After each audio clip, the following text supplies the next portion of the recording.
Education foundation. Ma'am sorry to interrupt you, मैं आपसे request करूंगी प्लीज आप माइक को थोड़ा अपने पास रखें क्योंकि आपकी वॉइस बहुत।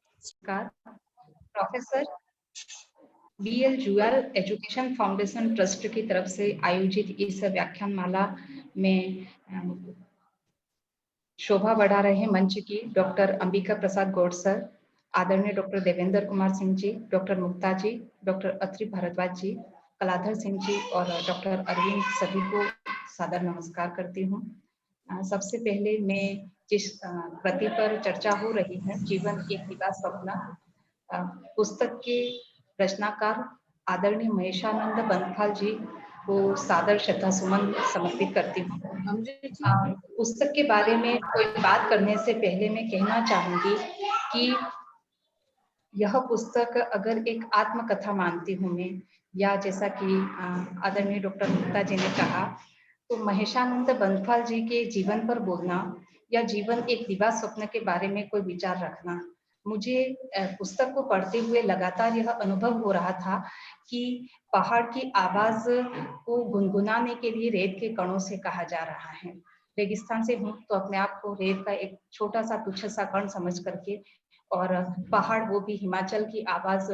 को अभिव्यक्त करने और उस पर बात करने का साहस और हौसला कर रही हूँ। संपादकीय जब पढ़ रही थी मैं पुस्तक का, आदरणीय डॉक्टर अंबिका प्रसाद गौड़ जी ने ही उनका संपादन किया है, तो उन्होंने लिखा कि अतीत को देखना बहुत जरूरी होता है। वर्तमान को जब हम जी रहे होते हैं, वर्तमान को सुखद बनाने के लिए, वर्तमान को सफल बनाने के लिए, सुव्यवस्थित करने के लिए हमें अतीत का सहारा लेना पड़ता है, और यह पुस्तक भी इसी प्रकार का एक समाधान, एक सहारा हमें अपने जीवन में देती है। लेखकीय वक्तव्य जो इसमें दिया गया है, उसमें एक बहुत ही अच्छी पंक्ति आई है कि जन्म मरण तो शाश्वत प्रक्रिया के अंग हैं, लेकिन इस शाश्वत प्रक्रिया के बीच में एक बहुत बड़ा लंबा जीवन चलता है और उससे हम कई सारी बातों को सीखते हैं, और किस तरीके से हम जीवन से सीख सकते हैं, यह अद्भुत प्रेरणा हमें इस पुस्तक से प्राप्त होती है। बहुत सारे अनुभव हैं, बहुत सारी स्मृतियां हैं, अनुभूतियां हैं, यादों की अथाह गहराइयां हैं, और यादों की गहराइयों को अनेक परतों के रूप में संचित करके स्मृति पटल पर यथार्थ रूप देने का प्रयास लेखक कर रहा है। यह एक बहुत ही बड़ी महत्वपूर्ण बात इस पुस्तक को लेकर के हम कह सकते हैं। जब विधा के बारे में हम बात करें कि यह पुस्तक कौन सी विधा की है, मैं इसे शुद्ध आत्मकथा नहीं मानती हूँ। मुझे लगा कि यह एक साहित्यिक रचना का ऐसा विस्तृत फलक है जिसमें आत्मकथा, जीवनी, डायरी, शैली रेखा चित्र, संस्मरण, इतिहास, कई सारी विधाएं एक साथ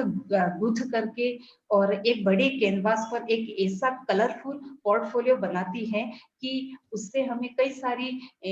विधाओं का अनुभव और आनंद प्राप्त होता है।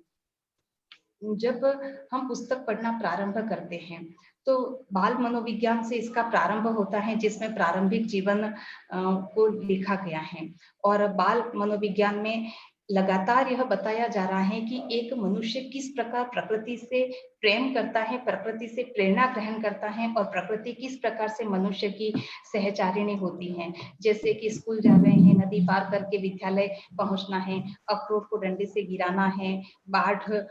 आ रही है, खेतों को बचाना है, खेती करना है, खेतों के दृश्य आते हैं। जब जयंती दीदी के संबंध में कुछ बातें लिखी गई हैं, या गाय के बारे में लिखा गया है, गाय से जो घाव प्राप्त होता है, चीड़ के वृक्षों पर धूप के बारे में लिखा गया। कई सारी ऐसी बातें हैं जो बताती हैं कि मनुष्य का जीवन प्रकृति के साथ में कितना तादात्म्य होकर के चलता है, और प्रकृति कितनी सहचर होती है मनुष्य के जीवन को। यह बहुत ही अच्छे से प्रारंभिक जीवन में उद्घाटित किया गया है पुस्तक के अंदर, और बहुत अच्छा लगता है जब हम पुस्तक को पढ़ते रहते हैं। प्रारंभिक अंशों में चीड़ के वृक्षों के बारे में, या फिर सेमल के वृक्षों के नीचे खाने खाने का वर्णन किया है, या फिर कुछ कालम, मेलू जैसे मीठे फलों का वर्णन है, या काफल, किन्नौर जैसे फलों का वर्णन किया जाता है। एक लोक पक्ष जीवन तो हो जाता है कि किस प्रकार से पहाड़ की संस्कृति यहाँ पर जीवित होती है। बड़ा अच्छा लगता है इसे फलों के नामों को पढ़ते हुए। इसी प्रकार से कुछ वृक्षों के नाम आते हैं जगह जगह पर, बाज, तिलोंज, देवदार, तो ये वृक्षों के नाम आते हैं। या फिर नदियां जैसे कि बड़गड़, बाटली गाड़, नवीन यार और इस प्रकार की जो नदियों के नाम लिखे गए हैं। तो एक ऐसी लोक संस्कृति का दिग्दर्शन हमें यह पुस्तक कराती है कि बड़ा आनंद आता है कि कैसे पहाड़ी संस्कृति जीवंत हो रही है। और हम लोग, विशेष करके मैं राजस्थान प्रदेश से हूँ, तो मेरे लिए यह बहुत बड़ा सौभाग्य है कि मैं इस संस्कृति का परिचय पुस्तक को पढ़ते हुए प्राप्त कर सकी। और सबसे महत्वपूर्ण बात इसमें यह है कि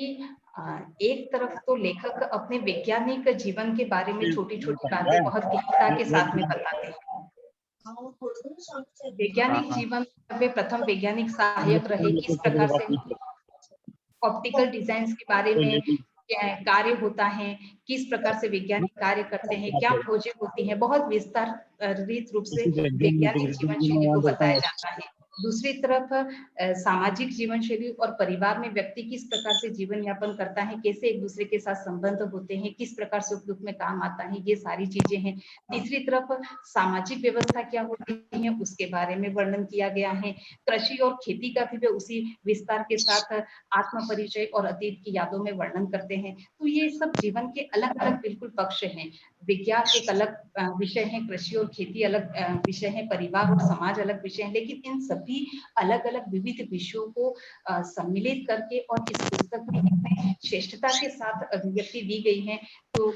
और इसमें साथ में कि किस प्रकार से ये कार्य करते हैं, विज्ञान किस तरीके से कार्य करता है, कृषि में कार्य किस प्रकार से संपादित होता है, वैज्ञानिक नीतियां क्या है, कृषि की क्या नीतियां हैं, विज्ञान क्या प्रभाव करता है, कृषि क्या कार्य से प्रभावित करती है। तो ये एक, और वहां का जो जनजीवन है कि विज्ञान क्षेत्र के लोग किस प्रकार से जीवन यापन करते हैं और कृषि क्षेत्र के लोग किस प्रकार से जीवन यापन करते हैं, अथवा समाज में किस प्रकार से जीवन यापन हो रहा है। तो एक बहुत ही विविध विषयों को अपने में समेटे हुए एक ऐसा कलेवर बनाती है यह पुस्तक की, बहुत ही रोचक और बहुत रोचकता और आनंद के साथ में यह अभिव्यक्ति पा रहा है। कुछ बातें बहुत अच्छी इसमें आई हैं, कुछ पंक्तियां बहुत अच्छी लगी जो कि सीखने योग्य है, प्रेरणास्पद मुझे लगी कि मुझे अपनों की आत्मीयता और गैरों की उदासीनता, अपने कितने आत्मीय होते हैं और परिवार परिवार होता है, और गैर कितने उदासीन रहते हैं जीवन में, ये इस पुस्तक में लिखी है बात, पंक्ति बहुत अच्छी लगी मुझे। उसके अलावा एक जगह लिखा था कि स्थूल शरीर से अलग सूक्ष्म शरीर का अस्तित्व होता है, और जो सूक्ष्म शरीर का अस्तित्व होता है वही सपने बनते हैं। सपने एक स्वप्न विज्ञान एक अलग तरीके का विज्ञान है जिसको कि हम कल्पना आधारित मानते हैं, लेकिन इस स्वप्न विज्ञान के आधार पर किस प्रकार से एक बड़ी महत्वपूर्ण बात कहती, स्थूल शरीर तो है ही, लेकिन कहीं ना कहीं सूक्ष्म शरीर का भी अपना महत्व है और हमें इसको महत्व देकर के भी चलना चाहिए, इसके आधार पर भी जीवन यापन करना चाहिए। बहुत ही अच्छी बात है। अगर